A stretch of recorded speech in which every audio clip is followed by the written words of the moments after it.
الحمد لله الذي أرسل رسوله بالهدى ودين الحق ليظهره على الدين كله ولو كره المشركون.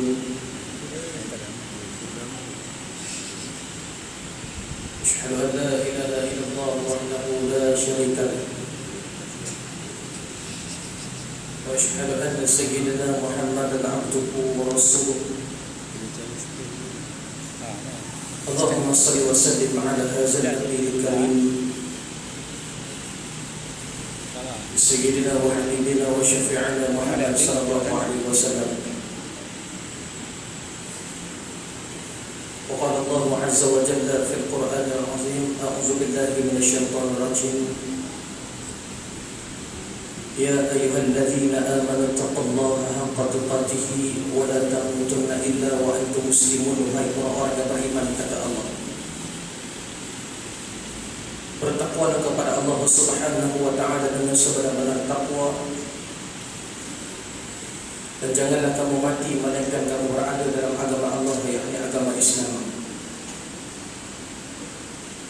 وقال الله عز وجل أيضا في القرآن العظيم: أعوذ بالله من الشيطان الرجيم.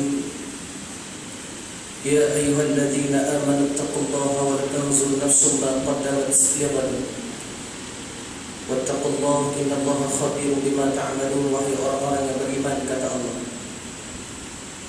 bertakwalah kepada Allah Subhanahu wa taala, dan hendaklah setiap daripada kamu melihat apa yang akan kamu kerjakan untuk hari esoknya, dan bertakwalah kepada Allah.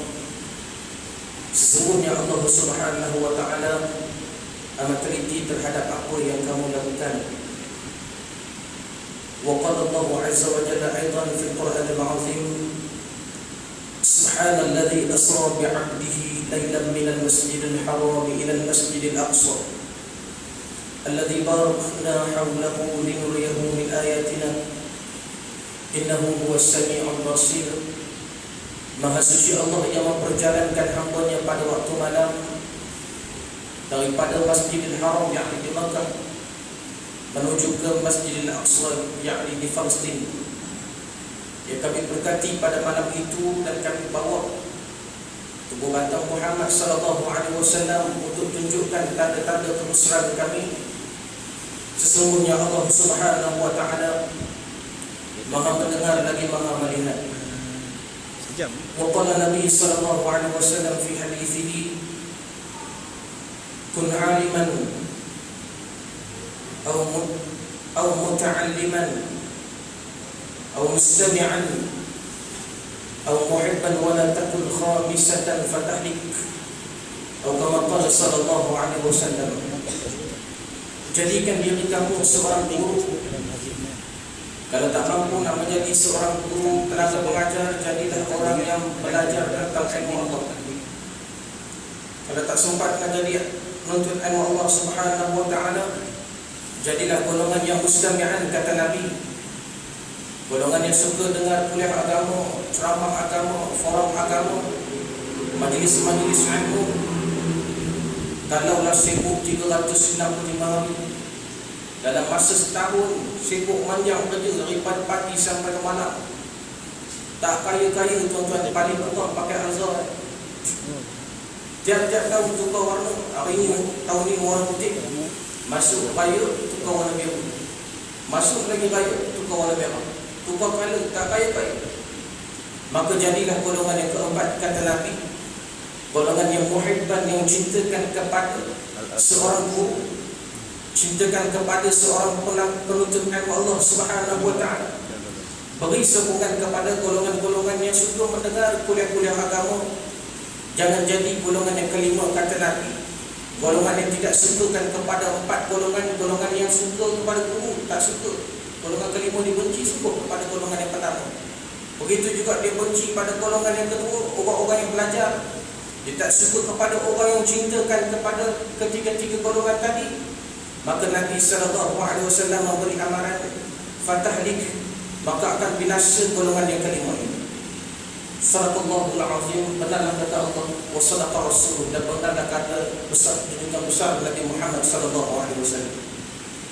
Tuan-tuan sedang muslimin dan muslimat yang dirahmati oleh Allah Subhanahu wa taala. Alhamdulillah, bersyukur kepada Allah Subhanahu wa taala kerana Allah Subhanahu wa taala masih lagi memberi kesempatan dan keizinan kepada kita dan milih di kalangan hamba-hambanya untuk kita berada dalam rumah Allah Subhanahu wa taala. Bayangkan tuan-tuan, dengan kesibukan kita setelah pulang daripada bekerja, bermula daripada pukul 8 sampai pukul 4, kemudian kita pecuk tuan-tuan naik motor. Suatu saya sampai tadi tuan-tuan, bila dah sampai dekat tu ada motor lagi pada aku. Aku pun nak risau tuan-tuan, takut terlanggar. Mungkin tuan-tuan kekanutan dia itu supaya dia nak hadir ke rumah Allah. Mungkin di kalangan tuan-tuan saya pun tak kenal. Tapi tuan-tuan muslimin dan muslimat yang dirahmati oleh Allah, inilah tuan-tuan bila mana Allah Subhanahu wa taala menyebut dalam surah Al-Baqarah ayat yang ke-30, A'udzu billahi minasy syaithanir rajim. Wa idh qala rabbuka lil malaikati inni ja'ilun fil ardi khalifah. Apa Allah Taala kata tuan-tuan? Dan tatkala aku berkata kepada malaikat, sesungguhnya aku nak mencipta satu lagi makhluk, satu lagi jenis makhluk yang diberi nama manusia, untuk berada di atas muka bumi Allah, menjadi khalifah di atas muka bumi. Maka tuan-tuan, apakah tugas-tugas kita sebagai seorang manusia yang disebut oleh Allah dalam surah Al-Baqarah ayat yang ke-30 ini untuk menjadi khalifah? Maka Al-Imam Mawardi rahimahullah ta'ala menyatakan antara tugas-tugas sebagai seorang khalifah di dalam kitabnya Al-Ahkam Sultani, yang pertama disebut iqamatid din, dirikan agama, wa siyasatid dunyawi, dan mentadbir agama mengikut tata cara yang ditetapkan oleh Allah Subhanahu wa taala melalui lisan Nabi sallallahu alaihi wasallam. Tuan-tuan muslimin dan muslimat yang dirahmati oleh Allah Subhanahu wa taala, satu hari itu Nabi sallallahu alaihi wasallam naik mimbar. Nabi naik mimbar nak berkhutbah. Nabi tak naik, tak diceritakan hari itu tuan-tuan. Nabi bila dapat wahyu daripada Allah, Nabi naik mimbar bila masa. Kita tu imam naik mimbar berapa kali dalam seminggu? 2 kali. 4 kali. Seminggu 4 kali dah syaitan. Masjid Al-Hidayah Teluk Paling Magaram 4 kali. Seminggu sekali saja. Maka Nabi SAW dia naik bila dapat wahyu daripada Allah. Allah Ta'ala beri wahyu kepadanya, naik cerita kepada sahabat-sahabat. Tetapi satu perkara yang sahabat-sahabat pelik tengok Nabi. Nabi naik langkah tangga pertama, Nabi ucap amin. Sebelum ni Nabi tak ucap amin. Nabi naik tangga yang kedua, Nabi ucap lagi amin. Nabi naik tangga yang ketiga, Nabi ucap lagi amin. 3 ya. Mimbar dulu Nabi waktu zaman Nabi 3 tingkat. Tapi kita hari ni berapa tingkat? Ini tak apalah. Tak pasal tinggi, tak tinggi sangat. Kalau di Masjid Kasih Puteri tu tuan-tuan jenis banyak. Kalau tu imam tua tu dia kena berhenti R&R tu apa? Siap. 3 tingkat. Lalu setiap tingkat yang Nabi panjat, tuan-tuan, Nabi naik, Nabi ucap amin. Maka selepas habis daripada khutbah Nabi, penyampaian Nabi berkenaan dengan ilmu wahyu daripada Allah, maka sahabat Nabi tanya kepada Nabi, ya Rasulullah, ya Nabi Allah, antara interaksi Nabi dengan sahabat cukup hormat kepada Nabi. Dia panggil ya Rasulullah, ya Nabi Allah. Begitu juga dengan isteri-isteri Nabi, panggil ya Rasulullah, tak panggil Muhammad. Tuan-tuan muslimin dan muslimat yang dirahmati oleh Allah, sahabat Nabi dia tanya kepada Nabi, ya Rasulullah, kenapa bila kamu naik setiap anak tangga kamu ucap amin, amin, amin? Nabi kata, bila mana aku naik tangga yang pertama, malaikat Jibril datang kepada aku. Dia kata, siapa-siapa yang telah datang kepadanya bulan Ramadan tetapi tidak dapat ampun daripada Allah Subhanahu wa taala, maka dia dimasukkan ke dalam api neraka Allah dan Allah jauh daripada dirinya. Tuan-tuan muslimin dan muslimat, kita dah hampir bulan Ramadan. Berapa hari lagi tuan-tuan? 10, 20, 20. Oh, cakap orang putih terima 20. 20 hari lagi nak sampai Ramadan. Satu bulan yang ditunggu oleh orang-orang soleh. Sebab itu tuan-tuan, Nabi ajar pada kita, bila mana masuknya bulan Rajab, Nabi doa, Allahumma barik lana fi Rajab wa Sya'ban wa ballighna Ramadan. Nabi doa tuan-tuan, ya Allah, ya Tuhanku, berkatilah aku dalam bulan Rajab dan lepas dah tuan-tuan bulan Sya'ban, dan sampaikanlah aku ketemu dalam bulan Ramadan. Maka doa ini terus dibaca, diamalkan oleh sahabat-sahabat sampailah kepada kita tu Imam hari ini. Dia baca doa ni tuan-tuan. Sebab apa? Nak bertemu dengan bulan yang penuh dengan keberkatan. Sebab Nabi SAW sebut awwaluhum maghfirah wa awsatuhu awwaluhur rahmah wa awsatuhu maghfirah wa akhiruhu itqun minan nar. 3 fasa tuan-tuan dalam 30 hari. Orang-orang soleh tunggu bulan ni. Tapi biasa kita tuan-tuan, bila datang bulan Ramadan, sebut Ramadan dah lepas semangat. Daripada semangat makan, tiba-tiba tak jadi semangat makan. Ada cerita berlaku tuan-tuan. Satu tempat tu kalau kita tengok ada pakcik tuan-tuan, lepas sembahyang subuh, dia pun ni orang kampung, dia bukan boleh buat apa dah. Dia dah rejak pencin umur 60 tahun. Bila dia pergi kedai kopi tuan-tuan, start habis sembahyang subuh, lebih kurang 6 setengah, dia pindah kedai mak janda tu. Dia duduk dah pinggir dah terus. Awal 6 setengah, tak baru nak buka tinggal. Dia dah duduk dulu. Order kopi O tuan-tuan. Kopi O sampai sejuk pukul 8 setengah. Daripada pukul 6 setengah sampai 8 setengah tuan-tuan, 2 jam sejuk kopi O tu. Bila kita tanya pakcik, pasal apa tak minum-minum lagi? Dia kata ni, esok dah sampai bulan Ramadan, kita pagi kita tak boleh minum lah. Besok dia tuan-tuan, kehadiran Ramadan tentang muslimin dan muslimat yang dirahmati Allah Subhanahu wa taala. Kadang-kadang tuan-tuan kita tengok panggil kita bila nak hadapi bulan Ramadan ni, persediaan kita lemah semangat. Kalau orang yang tak ada kerja tuan-tuan, dia tidur. Bermula daripada imsak tu, mula-mula makan, tahan sahur, habis sahur tu, dia tidur, bangun balik pukul 6. Tidur pukul 6 pagi, ketemu balik 6 petang masjid. Pakai baju, gosok gigi, pergi pula dekat bazar Ramadan 7 kali sa'i Safa dan Marwah. Dia tanda tuan-tuan, pusing tak puas hati, ayat dia sama. Dan muslimin dan muslimat yang dirahmati oleh Allah Subhanahu wa taala, ini sikap kita kena ubah. Sebab dalam bulan Ramadan ini ditunggu oleh sahabat-sahabat, orang-orang soleh.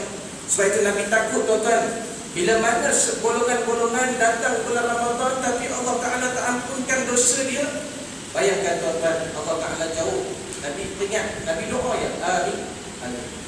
Maka tuan-tuan muslimin dan muslimat, tangga yang kedua, bila mana Nabi naik tangga yang kedua, Nabi ucap amin lagi. Maka sahabat tanya, wahai Rasulullah, kenapa kamu naik tangga yang kedua, kamu ucap amin lagi? Maka Rasulullah SAW mengatakan, sesiapa yang dapat bersama orang tuanya, bersama lagi ada hidup orang tuanya di atas muka bumi ini, tetapi dia tidak berbakti kepada keduanya, maka tempat dia neraka Jahannam. Sebab itu tuan-tuan, hadis riwayat oleh Bukhari bahawasanya salasatun la yadkhuluna al-jannah. Tiga perkara yang kalau kita buat takkan masuk dalam syurga Allah, takkan bau syurga Allah Subhanahu wa taala. Yang pertama, mudminul khamr, orang yang minum arak. Wadayus, orang yang pengecut kepada isteri dia. Kahwin berani, bila isteri dia jengkak sikit, takut tu. Yang ketiga, wal aqulil walidain, orang yang berderhaka kepada kedua ibu bapa. Maka Nabi doa kata amin. Maka naik ketiga tuan-tuan, sahabat Nabi dan tanya lagi, wahai Rasulullah, kenapa kamu kata amin? Maka tuan-tuan muslimin dan muslimat, Nabi menjawab, bila mana disebut nama aku dengan erti kata kata selawat kepada aku, maka orang itu dia sombong, dia tak balas balik. Maka tuan-tuan muslimin dan muslimat, Allah Subhanahu wa taala akan masuk ke dalamnya mereka ini, ke dalam api neraka, dan Allah sangat jauh daripada mereka. Maka tuan-tuan, bila kita duduk dalam majlis ilmu, dalam tazkirah, dalam kuliah, tuan-tuan, ustaz tu kadang-kadang berbuih-buih mulut sallallahu alaihi wasallam, maka kita kadang-kadang macam tak dengar, tuan-tuan. Apa salahnya tuan-tuan kita pada balik selawat Nabi? Nabi kata siapa-siapa yang selawat kepada aku, Allah Ta'ala akan selawat berapa? 10 kali. Allah dan malaikat akan selawat 10 kali. Kalau dalam majlis ilmu tu 10 kali ya Tok Guru sebut atau penceramah sebut, maka tuan-tuan jawab 10 kali, hari itu tuan-tuan sudah menjawab selawat kepada Nabi banyak mana? 100 kali sallallahu alaihi wasallam. Alhamdulillah. Allah isi. Kalau tidak berisilir semoga. Tuan-tuan muslimin dan muslimat, jangan kita bakhil. Bahawa Nabi kata orang yang bakhil adalah orang yang bakhil, berat mulut dia untuk selawat kepada aku.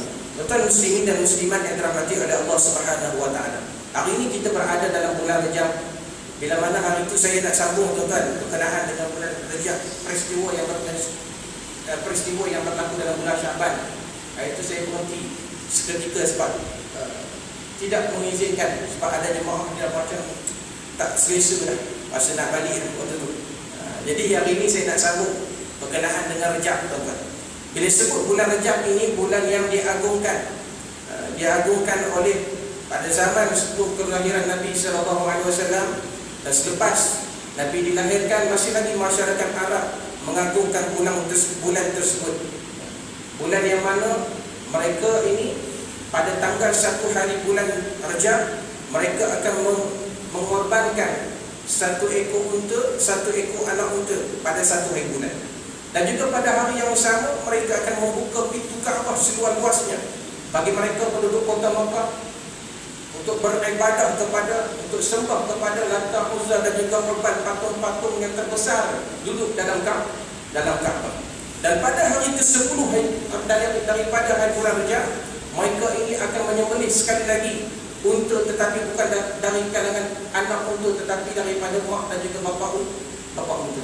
Maknanya pada zaman jahiliyah mereka sendiri mengagungkan peristiwa bulan Rejab tersebut. Maka Nabi SAW bila dilantik menjadi Rasul, usia Nabi 40 tahun. Muhammad bin Abdullah bin Abdul Muttalib bin Hashim bin Abdul Manaf bin Qusay bin Kilab bin Murrah ini, Pakcik apa ya Pakcik? Tak apa ya? Itu satu tempat tuan-tuan, bila kita tanya nama Nabi, dia tak berapa nak ingat. Dia ingat, Pakcik tahu Muhammad bin Abdullah kan, paling-paling murah lah kan. Nama isteri Pakcik ingat? Ingat? Yang tak ingat. Ada satu cerita tuan-tuan, cerita pada tuan-tuan, nak kongsi ilmu sedikit tuan-tuan. Ada satu hari itu tuan-tuan, waktu saya mula-mula kahwin, awal selewat 2009. Bila kami ini tuan-tuan baru nak hidup, beli barang di Maidin tuan-tuan. Bila waktu nak raya tuan-tuan, ada sepasang suami isteri. Usia dia tuan-tuan dah 60, dah dekat 70 dah. Oh, dah tua dah tuan-tuan, 60-70 tahun. Yang saya rasa takjubnya, yang rasa macam bangganya, tengok suami dan isteri ni usia dia 60-70. Waktu dia bayar tuan-tuan, yang si suami ni tak cukup duit, dia pusing belakang, dia kata sayang. Tuan-tuan bayang, usia dia 60-70, dia pusing belakang sayang, dia panggil sayang tuan-tuan. Tuan-tuan panggil isteri apa tuan? Maaf. Panggil darling juga, lagi dahsyat. Romantik sekali Pakcik ni. Tuan-tuan, dia pusing kanan, dia panggil sayang. Yang isteri dia balas dia darling. Allah. Aku yang muda ni tuan-tuan, yang baru kahwin, kadang-kadang nak ucap sayang dengan apa? Allah, tak ya. Panggil nama tuan-tuan rasa segan. Panggil juga kan dalam telefon kan, di rumah tu panggil. Tapi bila tu ni rasa segan. Tapi sekarang tak ada dah. 3 tahun dah kira okey lah. Tapi Pakcik ni dia boleh panggil sayang, darling, abang. Tuan muslim dan muslimat, saya nak tahu apakah resepi dia, apakah yang boleh dia bagi tips kepada saya. Kita ni orang muda, dia Ustaz Ghaffar, kita orang muda dia nak panggil sayang, darling dan sebagainya. Saya tanya Pakcik, macam mana pakcik boleh kekal sentimen dia sebegini? Dia kata, Ustaz, kebetulan saya pakai kopiah macam ni tuan-tuan, pakai jubah baru lepas balik kuliah. Dia kata, Ustaz baru kahwin berapa lama? Saya kata baru kahwin lebih kurang dalam 3-4 bulan. Dia kata, Ustaz kahwin baru 3-4 bulan. Saya kahwin dah 45 tahun dah. Sebenarnya saya kata ingat siapa nama isteri saya dah situ. Rupanya dia dah tak ingat nama isteri. Nasib baik dapat cikgu umur berapa ni? 60? 70 tak masih ingat. Maksudnya kadang-kadang tuan-tuan kita tanya orang tua ni, kadang tengok dia berjalan pegang tangan tu, kita kena tanya dia bukan kadang-kadang kau kahwin umur 45 tahun, 50 tahun. Ada sahabat saya kita tanya tuan-tuan, tengok pakcik ni pegang tangan bukan yang rapat tuan-tuan. Dia tanya lah tuan-tuan, macam mana nak kekal sentimen pegang-pegang tangan. Peganglah dia kau. Kita tak tahu tak kalah main tu. Bila tanya rupanya baru kahwin. Perempuan ni baru kahwin dengan perempuan ni, tuan-tuan muslimin dan muslimat yang dirahmati oleh Allah Subhanahu wa taala. Maka tuan-tuan muslimin, Nabi dilantik menjadi rasul usia 40 tahun. 40 tahun baru Nabi dilantik menjadi rasul. Ada perbezaan antara Nabi dan juga rasul. Muhammad bin Abdullah ini dilantik menjadi seorang rasul ketika Nabi ketika usia 25 tahun. Ketika itulah kita tengok bagaimana dia berkahwin dengan Khadijah. Bermula cenderung ditawar oleh Khadijah Sdn Bhd. Khadijah ni dia punya syarikat bukan kecil-kecil, bukan enterprise. Sdn Bhd. Rasulullah Khadijah ni terpedul ataupun maksudnya dia rasa terpesona bila tengok Muhammad di berniaga. Dia tawar kepada Muhammad untuk masuk join bersama-sama dia untuk uruskan perniagaan. 25 tahun Nabi Muhammad ini dilantik menjadi Nabi dan 40 tahun menjadi Rasul. Beza antara Nabi dan juga Rasul. Nabi Allah Ta'ala utuskan bermula Nabi Allah Adam sehinggalah Nabi Allah Muhammad SAW 124,000 orang. Diriwayatkan dalam kitab sejarah. Bila sebut Nabi, Allah Ta'ala beri wahyu, turun kepada Nabi wahyu, maka dia tidak wajib untuk menyampaikan. Boleh tak sampai, tak ada masalah. Tetapi dalam 124,000 itu Allah Ta'ala melantik 313 orang di kalangan orang Rasul tak termasuk Haji Kamal. Betul? 313 orang Rasul itu daripada 124,000 itu tak termasuk Haji Kamal. Dan tentu Haji Kamal ni dia mengaku dia Rasul di kalangan orang Melayu. Pada tak ada tu. Nabi dah buat keluar statement Al-Aqibu, aku adalah Nabi yang terakhir. Falan Nabi ba'di, maka tidak ada Nabi selepas daripada kewafatan aku. Maka orang-orang lepas ini dia mendeklarkan diri dia Rasul, maka tuan-tuan jangan percaya. Sebab ini orang yang pembohong, orang yang nak buat ajaran sesat. Bahkan pula sampai hari ini tuan-tuan timbul ajaran yang kata sembahyang tak payah. Kita tunggang-tunggang terbalik sujud rokok dan sebagainya tak payah. Kita niat, hadir niat, settle masalah kita. Mana mungkin tuan-tuan? Bagaimana Allah Ta'ala bawa Nabi dalam satu peristiwa yang disebut dengan peristiwa Isra wal Mi'raj. Nabi beri satu amanah kepada Rasulullah. Nabi beri satu hadiah istimewa kepada Rasulullah dengan arti kata beri kepada kita umat Muhammad SAW dalam keadaan kesedihan. Sebab itu tuan-tuan, pada tahun berlakunya Isra dan juga Mi'raj, Nabi SAW pada tahun itu disebut Amul Huzn, tahun kesedihan Nabi. Kesedihan Nabi sebab apa? Yang pertamanya kematian bapa saudara Nabi, nama dia Abu Talib. Siapa Abu Talib ni? Nabi sedih sebab dia tak sempat nak memeluk agama Islam. Siapa yang nak masuk syurga kena beriman kepada Allah dan juga Rasul. Seperti mana yang kita sebut dalam surah At-Taubah ayat yang ke-118. Orang-orang yang beriman kepada Allah, beriman kepada hari akhirat, maka Allah Ta'ala akan doa kepada dia, moga golongan umat ini yang dapat petunjuk daripada Allah. Nabi seawal dakwah Nabi, tuan-tuan, 3 tahun di kota Mekah. Nabi tanam yang pertama beriman kepada Allah dulu. Yang kedua beriman kepada hari akhirat. Nabi tak suruh orang sembahyang, Nabi tak suruh orang bayar zakat, tapi Nabi suruh pertama kita kena bersih dari sudut akidah. Yang keduanya kita kena beriman kepada hari akhir. Antara sahabat-sahabat yang faham Bila mana Nabi SAW suruh beriman kepada hari Allah dan juga beriman kepada hari akhirat, walaupun Nabi kata siapa-siapa yang mati dalam perjuangan Islam, siapa-siapa yang mati dalam kalimah la ilaha illallah Muhammad Rasulullah, maka orang ini akan masuk dalam syurga. Sahabat-sahabat percaya. Tunjuk bukti kita hari itu dah cerita berkenaan Bilal bin Rabah, kan? Ingat lagi tak? Tak ingat lagi? Tunggu Bilal. Tuan muslimin dan muslimat yang dirahmati Allah. Bilal bin Rabah, nak cerita balik kan? Tak ya. Betul. Cerita balik. Oh ya. Bilal bin Rabah ni tuan-tuan, sahabat-sahabat Nabi ni, antara Nabi dah tarbiyah mereka yang beriman kepada Allah, beriman kepada hari akhirat, mereka pegang. Walaupun mendapat tantangan dari pembesar-pembesar Quraisy pada ketika itu, suruh keluar daripada ajaran yang dibawa oleh Muhammad sallallahu alaihi wasallam. Bilal bin Rabah pada satu ketika tuan-tuan, sebelum dia jadi muadzin, sebelum dia jadi longgan azan, tukang azan, maka dia ni seorang hamba kepada seorang pembesar Quraisy nama dia Umayyah bin Khalaf. Bila mana Umayyah bin Khalaf ini dah tahu bahawasanya penyebaran ajaran Nabi Muhammad SAW semakin meluas, maka dia nak berjumpa dengan Muhammad. Dalam perjalanan tersebut, dia jumpa lagi dengan seorang sahabat Nabi, seorang sahabat Umayyah bin Khalaf ini. Lalu sahabat tadi tanya, wahai Umayyah, kamu nak pergi mana? Maka Umayyah kata, aku nak pergi bertemu dengan Muhammad, duk istihad diri dia sebagai Rasul. Dia suruh pula sembah Tuhan dia tak nampak. Kita dah siap-siap bawa daripada Syam, Yaman dan sebagainya, letak dia keliling Kaabah, patung-patung yang besar-besar. Dia suruh sembah kepada Tuhan selain daripada berhala. Ni aku nak jumpa dia, nak pancung kepada dia. Maka sahabat Nabi ni, sahabat kepada Umayyah, dia kata, tidakkah kamu tahu bahawasanya hamba kamu yang duduk bawah ketiak kamu tu sudah mengikut ajaran Muhammad bin Abdullah ini.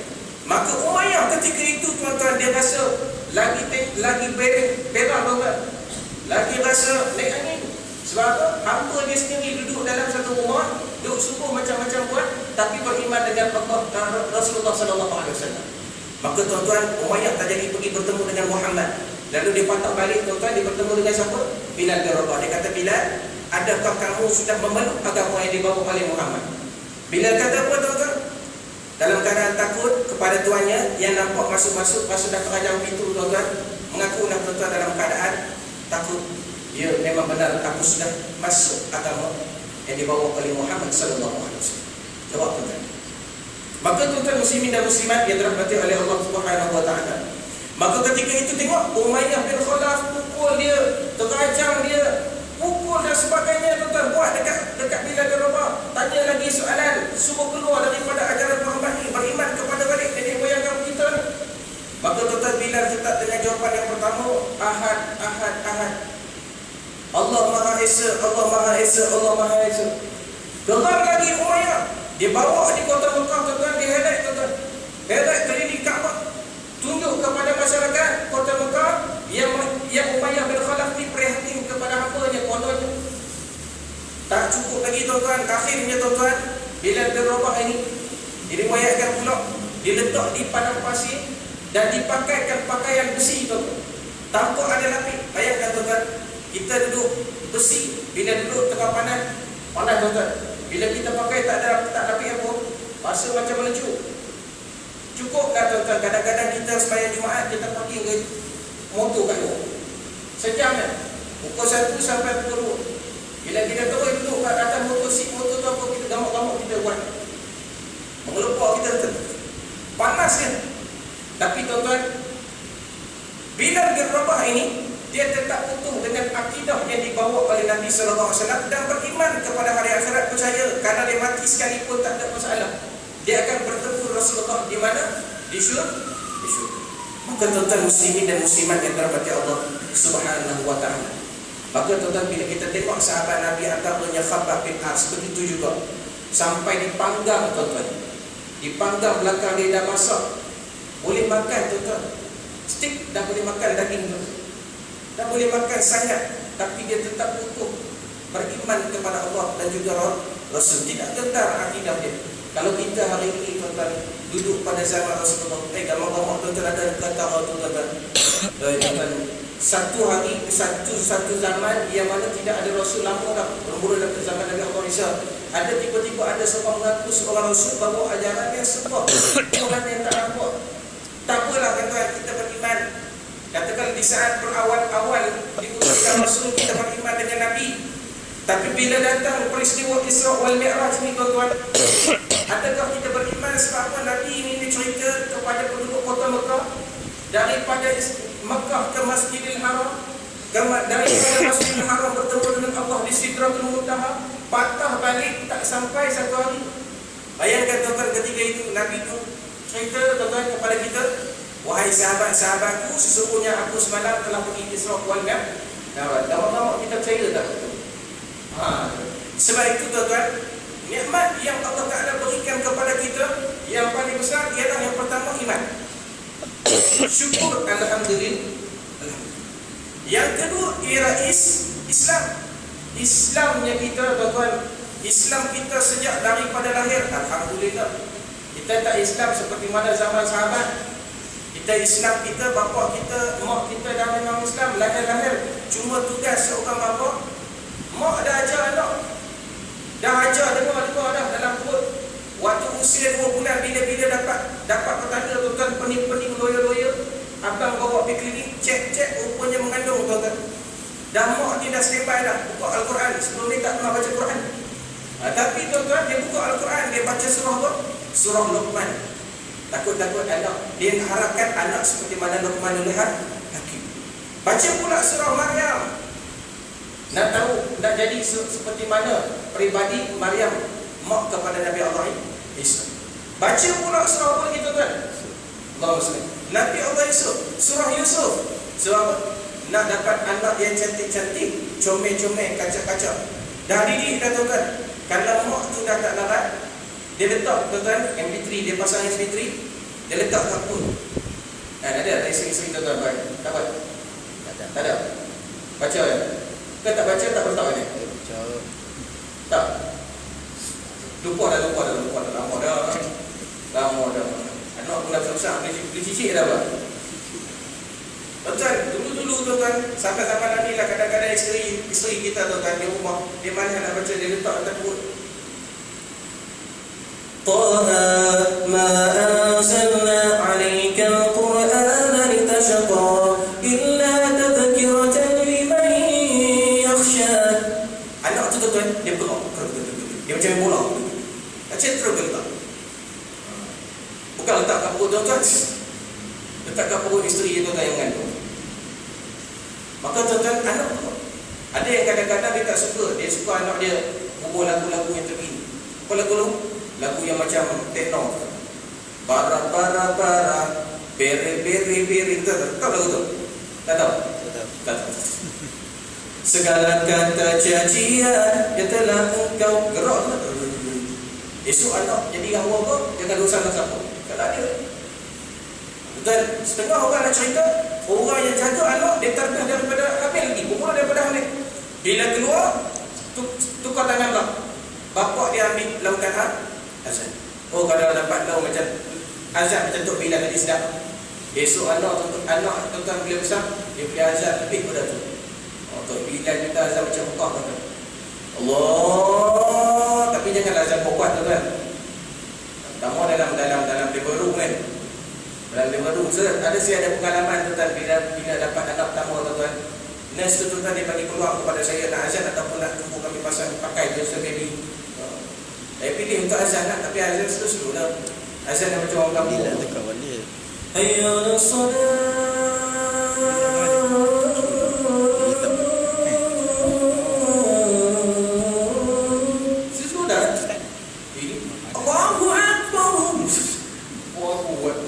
Anak dia kecil tu lagi daripada diam saat tadi menangis balik. Muslimin dan muslimat yang telah berdoa.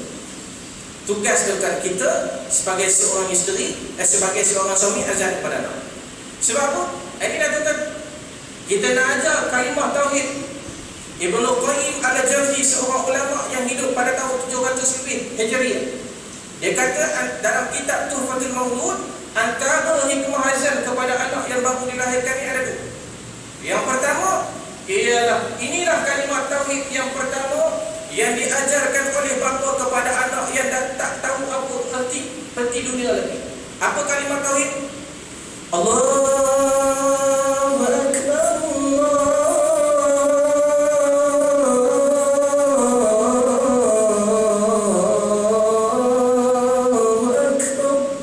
Ni betul.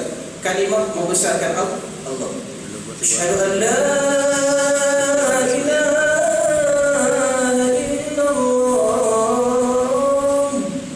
asyhadu anna Muhammadar Rasulullah. Masuk dalam hati dia. Maknanya yang diajar, yang sebelum masuk daripada lagu-lagu yang tak ketahuan, dia masuk dulu kalimat tauhid. Yang kedua, itulah dakwah yang pertama, yang mula-mula sekali yang diajar oleh bapa kepada anak. Sebab itu tuan-tuan muslimin dan muslimat, ingat, kita sebagai seorang lelaki kadang-kadang tuan-tuan, dulu kita sebelum kita nak jumpa pak mentua tu, kita pakai jumpa lapuk tu, lupa nak kerat sampai tepi pula ni. Tak ada. Ni nak tunjuk alim. Itu belum tasbih lagi tuan-tuan. Orang tasbih kecil-kecil dia usap-usap batu ni tuan, usap buli tu. Nak tunjuk kat pak mentua. Bila dapat anak tuan-tuan, dia serah kat pak mentua. Sebab apa? Sebab dia tak pandai nak kacat. Kadang-kadang tu buat pandai apa dia tuan-tuan. Hayya al-falah,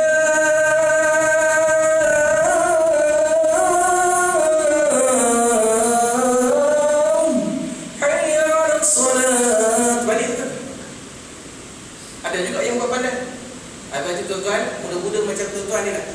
Walaupun nampak putih-putih sini, saya yakin itu bukan tu, itu dai. Tapi saluran pertama, saluran satu. Tuan-tuan muslimin dan muslimat, ajar anak. Cuma kadang-kadang orang tanya kepada saya, tuan-tuan, Ustaz, anak saya kebetulan isteri saya lahir waktu subuh. Nak tambah tak as-salatu khairun minan naum? Tak apalah tuan-tuan. Pulang pada tuan-tuan. Yang penting mestilah azan kepada anak yang baru dilahirkan. Sebab bagi dia faham dulu akidah kita. Sebab itu tuan-tuan, lagu Wali Band boleh kan dia dalam masjid ni? Saya ni tuan-tuan, mana dia bukanlah mana yang teruk-teruk. Mana dia sambil-sambil kita hisap. Dulu tuan-tuan, waktu-waktu nasyid ni Abang Ghafar ni, dia memang solo utama. Tak boleh challenge dia. Saya dulu pun tak jadi nasyid. Lepas pada tu jadi nasyid. Tuan-tuan muslimin dan muslimat yang dirahmati oleh Allah Subhanahu wa taala, kita kena bagi tahu anak kita. Itulah dakwah yang pertama yang kita kena ajar kepada anak kita. Begitu juga tuan-tuan, bila dia dah besar, umur sampai 2 tahun, 3 tahun, bila masuk 7 tahun, kita kena suruh dia sembahyang. Kalau 10 tahun dia tak mau, kita kena pukul. Hari ini tuan-tuan, kalau kita tak mau didik anak kita untuk kita mengaji, tuan-tuan, bagi tahu tentang agama. Ini tuan-tuan, 3 minggu yang lepas, dengar khutbah tuan-tuan, dengar khutbah tak? 152 orang ribu 152 orang yang didaftarkan di Jabatan Pendaftaran Negara yang tidak diberikan kepada bapa. Bayangkan tuan-tuan. Yang tu tuan-tuan, bapa kes yang daftar yang tak ada bapa. Bukan tak ada bapa tuan-tuan, ada bapa, tapi bapa dia lari. Tak sanggup. Dengan istilah waktu saya zaman sekolah disebut bosia, bojan, botong. Tak botong. Bosia orang lelaki. Bosia orang perempuan. Tentu tahu bosia kan? Istilah bosia. Bojan orang lelaki. Bila bosia bergabung dengan bojan, maka dia berzina. Dapat anak, tak tahu nak buat mana. Jadi botong. Dapat anak, botong atau botong. Zaman dulu 152,000 orang, 152,152 orang yang didaftar tidak berperingkat kepada bapa. Sebab apa? Ini tuan-tuan, kita tak bagi didik anak-anak kita mari ke rumah Allah. Sebab itu kadang-kadang ada jenis pattern jemaah kita, dia datang sembahyang, hebat sembahyang. Sahut seruan lagi, solatul jamaah tafdulu solatil fajr bi 27 darajah. Kama qala sallallahu alaihi wasallam. Orang sembahyang berjamaah ni lebih baik daripada sembahyang sendirian dengan 27 ganjaran. Dia datang sembahyang. Tapi bila Assalamualaikum warahmatullahi, Assalamualaikum warahmatullahi, dia benar tuan-tuan. Tak mahu nak dengar kuliah-kuliah orang boleh. Tak ada cerita lain. Asyik-asyik cerita sejarah Rasulullah, asyik-asyik cerita sejarah Nabi. Ada yang boleh, dia boleh. Kadang-kadang tu dia cemui. Sama dia cemui dengan polis. Dan muslimin dan muslimat yang dirahmati oleh Allah, bila tak mengaji, hari jadi. Tak bagi didikan agama anak kepada anak dalam usia yang muda, dah tua, baru kita nak tegur dia, tuan-tuan, silap-silap kita tak jadi tampar dia tampar kita balik. Bila kita dah tak mampu nak berdiri, tuan-tuan, ke mana dia nak letak, tuan-tuan? Dia takkan jaga kita. Sebab apa? Dia sibuk. Suatu kali kecil, ayah tak pernah bagi ajar kami tentang sembahyang. Ayah tak pernah ajar kami tentang puasa. Dia akan persoal, tuan-tuan. Wa na'udzubillahi min zalik. Ajar daripada kecil. Memang kecil, budak-budak kecil ni kadang-kadang dia hadir ke rumah Allah, dia bukan nak sembahyang saja. Dia bukan nak mengaji. Dalam usia saya 9 tahun, tuan-tuan, saya ikut ayah saya pergi sembahyang. Ikut ayah saya pergi sembahyang. Bukan nak pergi ngaji pun, nak jumpa kawan. Tambah-tambah bulan Ramadan, tuan-tuan, jumpa kawan main apa? Main bunga api. Main bunga api, main mercun. Cuma kita kena pesan kepada anak kita tu, jangan main mercun dekat mihrab ke imam. Imam kalau dia baca, tuan-tuan, kita dah cerita ya, video yang lepas kan, kuliah ayuhal kafirun, tak jumpa penghujung, tuan-tuan. Tak jumpa, try jadi imam kan. Siapa yang tak biasa jadi imam ni, tuan-tuan, duduk, sejarah imam ni dia lain sikit. Dia bila mula-mula dah duduk tu, dan kita ni berdebar dah lagi, dia jadi imam. Bila kita duduk depan lagi, kapek dia tergelap, lagi gelap dulu. Allahu Akbar. Terlain elok saat kita pun tengok yang belakang. Saya pun Datuk Imam tak pernah menjawab saya. Dan Datuk Imam ni kena pesan juga, tuan. Nak imam jadi imam, biarlah jadi imam yang muda-muda. Paling-paling kurang tadi macam Datuk Imam kita tadi dah. Umur muda je. Dia punya janggut pun hitam lagi. Tengok macam kita tak sama. Umur sebaya apa? 29. Umur sebaya selesai. Mudah lagi kan. Boleh-boleh kahwin yang 3 hari insyaAllah. Tuan muslimin dan muslimat, nak jadi imam, nak baca Al-Quran ini, tuan-tuan, dalam usia yang muda. Jangan kita dah tua baru kita nak baca Al-Quran. Sebab susah. Kita cerita itu kan, baca Quran. Saya cerita belum? Tak. Saya pun dah lupa, tuan, banyak sangat baca. Kadang-kadang tu terlupa. Kadang-kadang tu, tuan, ada Tok Imam cerita bila Tok Imam masjid ni, tuan, dah cerita bila dah cari Tok Imam ni, carilah yang muda-muda. Dia tu pun tak ada masalah pakai gigi palsu. Sebab bila mana kita dah jadi imam ni, kesempurnaan bila sebut solat dan rukun solat, antaranya surah Al-Fatihah. Kalau surah Al-Fatihah kita tak sempurna, bagaimana kita nak bawa makmum yang ramai? Begitu juga kita kadang-kadang sembahyang seorang-seorang. Kalau surah Al-Fatihah kita tak baca, maka tak sah kita dalam mazhab Syafi'i. Baca belajar dalam surah Al-Fatihah, paling-paling pun kita lepas surah Al-Fatihah. Surah-surah sunat itu tak ada masalah. Itu wajib, rukun. Bila rukun sebut rukun ni, kalau tak buat, batal. Alhamdulillahi Rabbil Alamin Ar-Rahmanir Rahim. Tapi kita termasuk dalam mazhab Syafi'i, sebut Bismillah termasuk dalam surah Al-Fatihah. Tuan-tuan kalau buka mana-mana Al-Quran di Malaysia khususnya, tengok senang. Bismillah mesti ada nombor 1 kat hujung. Sebab apa? Pengiktirafan tentang Bismillah, perkataan basmalah itu salah satu daripada ayat Quran yang Allah Ta'ala berikan dalam peristiwa Isra wal Mi'raj. Saya tak nak cerita panjang lah Isra Mi'raj ni. Tuan-tuan pun dah dengar, ada buat ceramah pun kan? Ada. Nabi diberikan 7 ayat Al-Quran bersama dengan kefarduan solat. وَلَقَدْ آتَيْنَاكَ سَبْعًا مِنَ الْمَثَانِ وَالْقُرْآنِ الْعَظِيمِ. Sesungguhnya aku berikan kepada kamu 7 ayat yang sentiasa diulang. Maka jumhur mufassirun kata 7 ayat yang sentiasa diulang ini adalah surah Al-Fatihah. Kita sembahyang zuhur pada rakaat yang pertama, wajib tak baca surah Al-Fatihah? Wajib. Sampai rakaat yang keempat pun mesti kena baca surah Al-Fatihah. Bismillah kena baca. Sebab kita mazhab Syafi'i kena baca. Tok Imam pun kena baca. Mentang-mentang baru balik daripada umrah 14 hari, pergi sana orang tak baca Bismillah. Mana pergi Singapura, di Saudi orang tak baca Bismillah. Allahu Akbar, Alhamdulillahi Rabbil Alamin. Dia pergi jadi imam, tuan-tuan, baru di masjid Teluk Pagi Megarang ni, tuan-tuan, dia terus baca Allahu Akbar, terus Alhamdulillah. Yang mampu belakang Subhanallah. Tak apalah, satu perbuatan, tuan-tuan. Tapi apa nak ikut, aku baru balik daripada umrah dan haji. Kadang-kadang tu kita nak tiru Sudais pula. Kau Sudais, Syekh Abdul Rahman Al-Sudais. Syekh Abdul Rahman Al-Sudais ni, tuan-tuan, dia baca Allahu Akbar, Alhamdulillahirabbil alamin. Kita ikut dia tuan. Ar-Rahmanir Rahim. Oh, boleh. Syekh Abdul Rahman Al-Sudais ni tuan. Suara dia dah memang macam tu. Bila kita tanya kaifahaluka ya Syekh, alhamdulillah, memang macam tu suara dia. Kita yang suara sebelum tu belum pergi umrah, tuan-tuan, sebelum pergi umrah baca Bismillahirrahmanirrahim. Makmum belakang macam tu dah. Tak tunggu tak habis-habis. Tanpa baca sujud sajadah.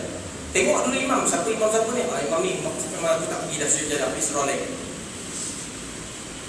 Kita dah ikut Syekh Abdul Rahman Al-Sudais. Alhamdulillahirabbil alamin. Kita kepit ke hidung tuan-tuan. Jangan tuan-tuan bacaan. Kita tak boleh ikut dia. Lagu tak ada masalah. Tetapi jangan ikut cara dia. Sebab tempat-tempat kita guna, antara tempat-tempat huruf ni disebut sebagai khaysyu. Ni dekat kawasan hidung ni, guna dia waktu dengar, wajib guna. Thumma lamma inna. Tu wajib guna. Atau kita guna dekat hidung. Ni bayangkan tuan. Alhamdulillahirabbil alamin.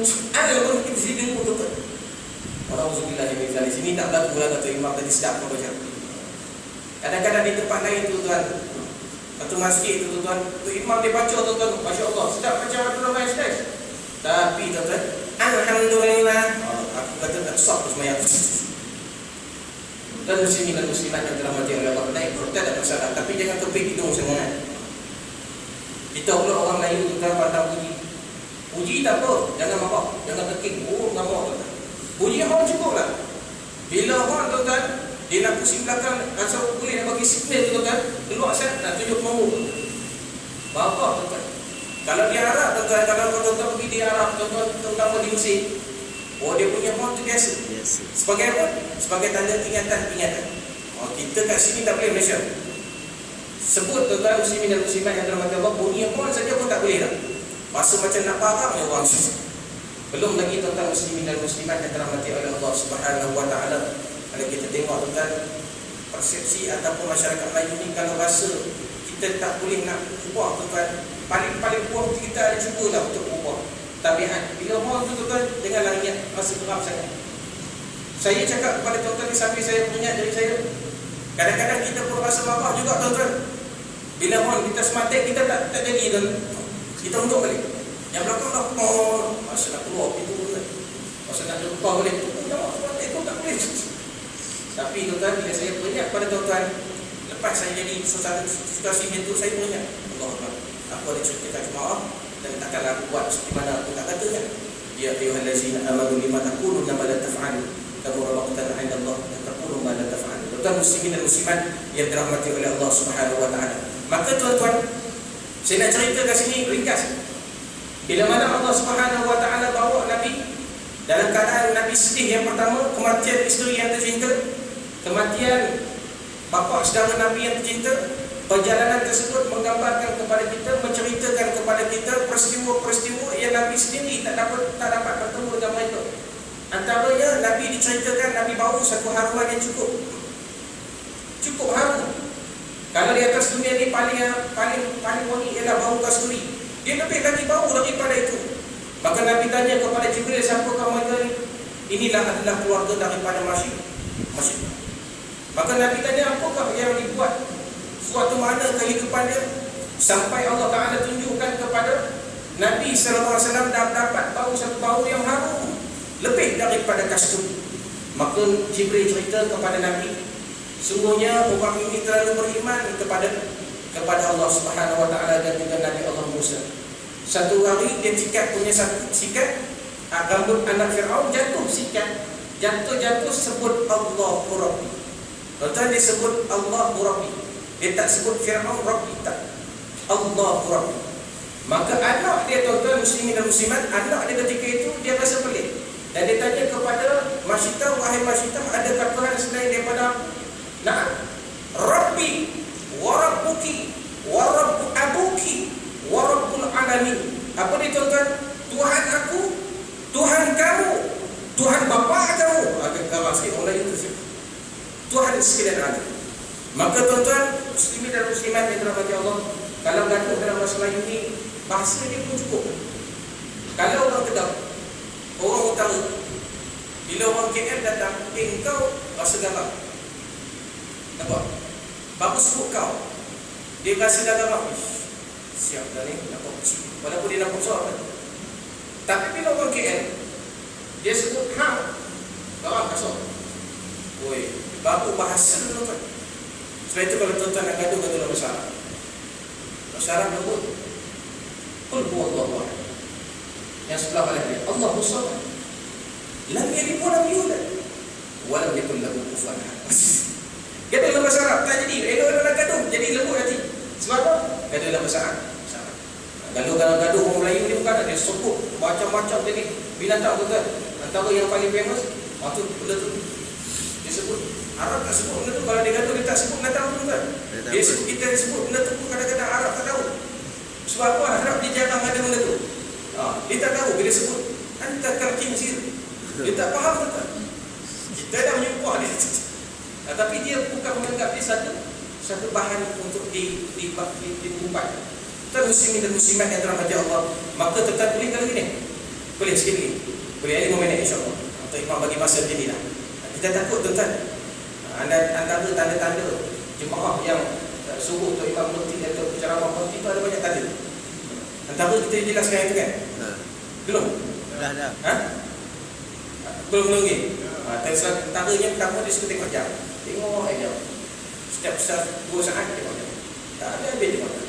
Yang kedua dia selalu sandar-sandar kat dinding. Jangan tarik lah, tak apa dah. Yang ketiga kadang-kadang tu dia selalu tarik jari kaki kemudian dia tarik. Ya. Yang paling dahsyat sekali tuan-tuan, ini paling bahaya. Takut-takut dia betul-betul pergi kat imam, dia tunjuk macam ni. Dia sebut betul. Itu tak apa lagi kalau lembut-lembut macam aku tuan-tuan. Kalau yang paling barat dia paling balik. Tuan-tuan muslimin dan muslimat yang dirahmati Allah Subhanahu wa taala. Maka tuan-tuan, dalam peristiwa Isra wal Mi'raj ni kita nak ambil apa? Nabi bawa antara perkara penting adalah solat dan juga surah Fatihah. Saya nak ceritakan malam ni sebab ada di kalangan-kalangan kita kadang-kadang dia rasa bahawasanya kesempatan dia menunaikan solat ni perlu masa yang lama. Tak cukup untuk kita mengadarkan dengan kadar maksudnya bila nak rukuk tu kadar sebut harakat 1 2 3 ataupun subhanallah cukup. Bukan perlu panjang-panjang pun. Yang penting ada tawadhinah. Ada orang sembahyang dia nak kerja daripada nak kejar masa time daripada lunch tu sampai nak masuk balik pukul 2 tu tadi dia sembahyang, masya-Allah. Bagaikan kesempurnaan sembahyang tak ada langsung. Tawadhinah tak ada. Sujud pula seperti mana yang Nabi sebut, seolah-olah anjing yang sedang duduk dia rapat tuan-tuan. Rapat dia punya siku ni. Bayangkan tuan-tuan bagaimana kita amanah ibadat kita nak terima oleh Allah Subhanahu wa taala. Sedangkan inilah dititik berat oleh Nabi sallallahu alaihi wasallam. Ketika mana Nabi sallallahu alaihi wasallam sebut dalam hadis as-salatu imaduddin. Sembahyang tiang agama, faman aqamaha faqad aqamaddin.